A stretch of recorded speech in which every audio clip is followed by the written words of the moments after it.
Okay, Coventry haven't lost two games on the spin since January, but Claudio, here we sit. Talk to us about it, please. Oh dear, dear. Bristol City away, we were fantastic for 30 minutes. Really, really good. Hit the bar twice. Looked in total control. And it's one of those games where you sort of sit back and think it's just a matter of time. Um, but then, of course, we fell into the old habit of not taking our chances. And you know what's going to happen in this league. And it doesn't take much to go behind. And like I've said in previous podcasts, if we go behind, we struggle to get back into the game. The best we hope for is a draw. Um, so yeah, once we went behind to Bristol, I thought that's it. And then Bristol very cleverly saw the game out. We just had no response. Second half was poor as well. We just didn't come out, didn't look, I don't know, just disjointed. There was no life in the performance. It was a weird performance from us. And of course, last night was just a shocker. Um, Fair play to Rotherham because they could have run out 5-0 winners without doubt. They hit the post. Ben Wolves made two brilliant saves. We had chances, but I don't know. We just didn't look convincing at all. It was a pretty drab by us, and at least the manager came out and said afterwards, "It's just not good enough, and it's not what he Yeah. expected." And he said it wasn't like us, but in the last three matches, we've had 39 corners, 52 shots on goal. We've scored one goal, and that was an own goal, which tells its story. We just aren't taking our chances. And I mean, it may be that come Monday, the floodgates open, but I can't see that happening against the Baggies. I just cannot see it. Um, Yeah, uh, it's a strange performance that Rotherham won, and like you said, the manager came out and kind of said as much. It was very uncomfortable, like, wasn't it? I mean, is it? How far do you agree with the fact that, well, the comments on the post is that new signings haven't kicked on yet? I mean, you spent, quite a bit of money.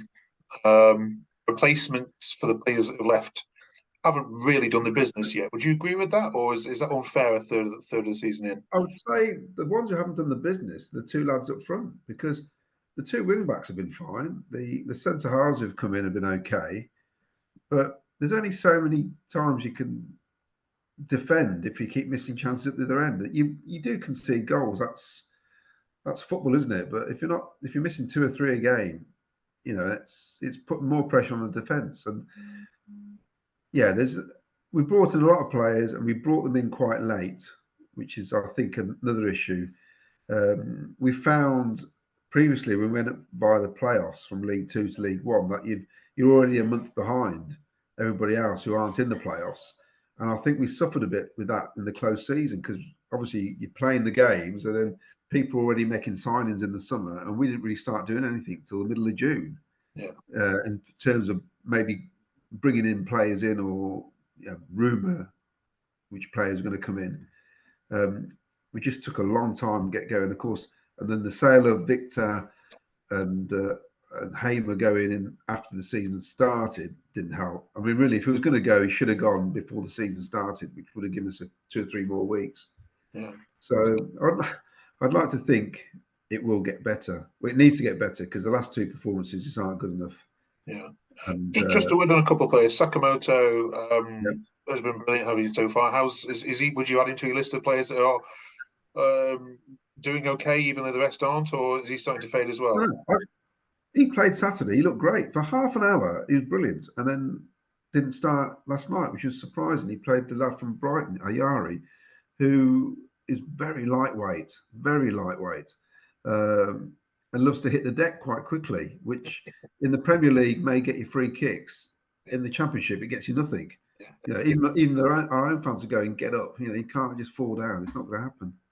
But of course, we're playing the Baggies, and historically, we've got a shocking record against the Albion. I mean, for me, I love doing a bit of history bit. I mean, I've been going for years, as you know, watching Coventry. So between 72 and 86, we had an awful record against the Albion. I mean that obviously was in a period when West Brom were. I mean, they were such a good side, especially when Johnny Giles was there, and then Ron Atkinson took them on.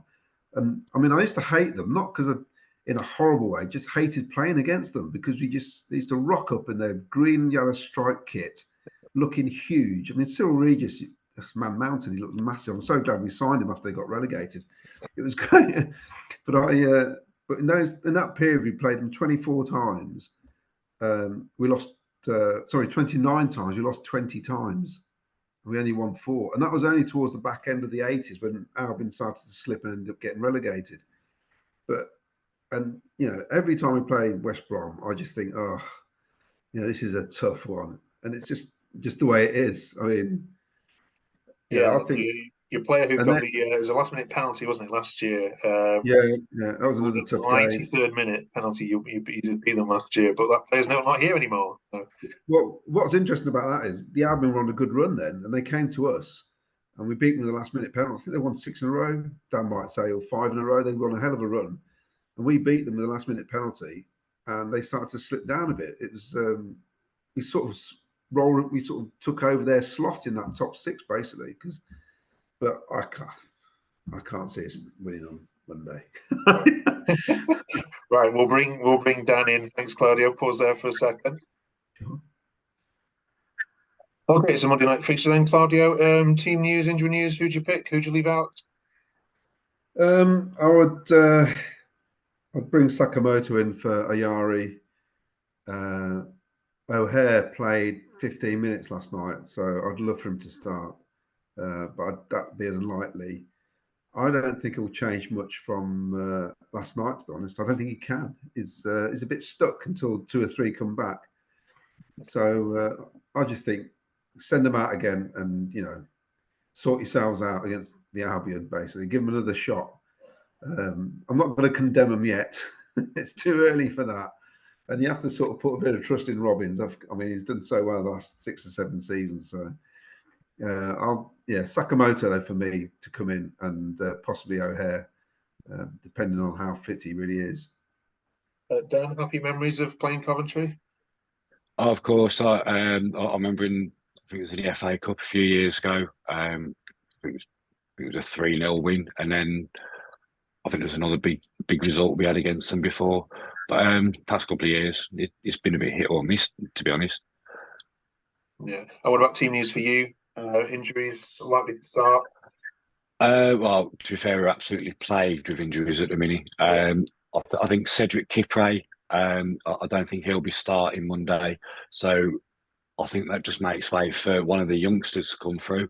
But then we've also got Tom Fellows, who I'd like to see get a few more minutes, because he looks very lively when he comes on. Okay, this game was won by the home team in both fixtures last year, so let's get some predictions for Monday night. Claudio, what are you going with? The old enemy are back in town. Yeah, we haven't lost at home this season yet, so that's one good thing.